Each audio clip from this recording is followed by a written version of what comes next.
Hello and welcome to ESTRO 25. We are again back at Leo Cancer Care stand. We're slightly biased because I think we really get on with you guys, but also it's novel technology, so we want to demo it and show it.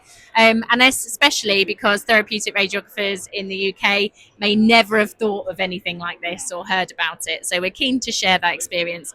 So, Kate, can you just introduce yourself, please? So I'm Kate. I'm a clinical engagement manager at Leo Cancer Care, and I've been a qualified radiographer since 2010. It's been a while. So I joined Leo I was a review radiographer, and I wanted to make sure that the patient voice was heard in the design elements. And this sort of technology, I think, has a real potential to be an amazing experience for patients by being in an upright position and having that real engagement with the radiographers that are setting them up for treatment. So, if no one's ever heard of Leo Cancer Care before, what is this? So what we've got here is a patient positioning system. So we've changed things up a little bit. Rather than having a large rotating gantry, we're instead having a fixed beam. So the radiation source doesn't move, but the patient does instead. Right. So rather than moving something that's huge, we're just moving a smaller object, which is just the patient themselves. So our system here is a patient positioning system. It has the full 6 degrees of freedom. It can do everything that your supine couch could do. And then the beam itself, it is nice and fixed. So everything is a lot smaller, especially when we're looking at things like particle therapy, like protons, which have these enormous gantries and they're so expensive. And it's a huge reason why they're not as accessible as they should be, just because we can't afford them, because they need these large facilities. They need this large gantries to work them. So fixed beam keeps it all nice and small. Okay, so with our amazing, beautiful model, would you like to give us a demo of how you actually set up? Definitely. So we get the patient to set into the system. We get her to have a little shuffle back until she can feel the seat behind her. Then I need to check that she's at the right height. So this is though it was day one. We would set up like this. And then what we get her to do is have a seat here on the back bag here. We then move the shin rest in. And what we're looking for is the shin to run across these two little grooves here. You should feel it all the way down there, and it shouldn't be pressing hard. What you should be able to do then is relax your entire body into the shin rest so that it's taking your full weight, no muscle engagement needed. You can just fully relax into it there. How's it feeling, Teresa? Yeah, it's holding my weight completely here at my legs. Yeah. So we would then suck the air out the back bag on day one.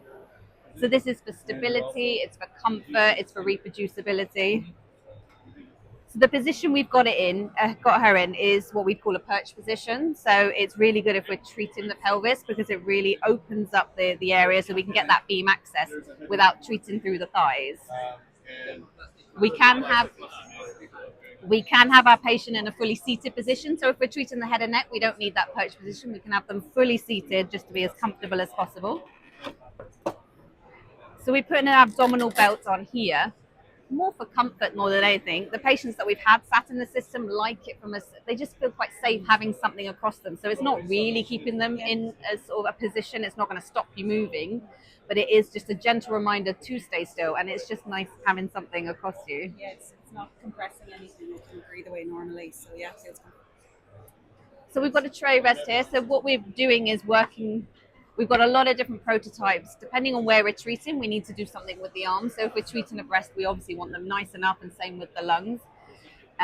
So if we're treating a head and neck, we might have the arms down by the side. But this is just an option if we're treating the pelvis, just to keep the arms up out the way, and that we've got that nice beam access that we need for a pelvic treatment. But we have had lots of patients ask if we could put a little coffee cup holder in it or an iPad, which is great if you think about audio-visual distractions for pediatrics or just for adults as well. To be able to put something in there, it is a nice way that you just can focus on that rather than having to take in all that's going on around you. So it's another good option that our patients have come up with. Our patient advisory board have come up with some great ideas, which is why we involve people that have had treatment, because they can give us these really good tips of what they went through when they were in supine position, what they would have wanted differently, and how they think this sort of technology is going to benefit people of the future that do need treatment. So, Teresa, to put you on the spot of being our beautiful model for the day, what do you think about an upright radiotherapy machine? Yeah, I just think, putting myself in the patient's shoes, I'm very conscious that I'm able to see you guys and I'm able to talk to you. Whereas as an RT, you're constantly trying to make eye contact when somebody is in the position and asking first and foremost, like, don't move, but are you okay? We have to go outside. Whereas it's actually really nice that I can see you all and we can have a conversation and it's very comfortable. I just think Betty, who's 85, who has accessibility problems, hard of hearing, maybe relies quite a lot on, reading lips. I just think that from that perspective as well, that can be quite powerful. Grace, why are you specifically powerful about it? I think it is. It will help a lot with the reduction of anxiety. I think even just being able to see. I mean, from my experience, I've had MRIs and things, and even that is like you can't see anything. But I mean, to just imagine how much more secure and safe and in control you would feel. Yeah, I'm really proud of it. You're sold. Perfect. Well, thank you so much for being our wonderful model and for you guys for actually displaying to us what Leo Cancer Care does. Thank you very much.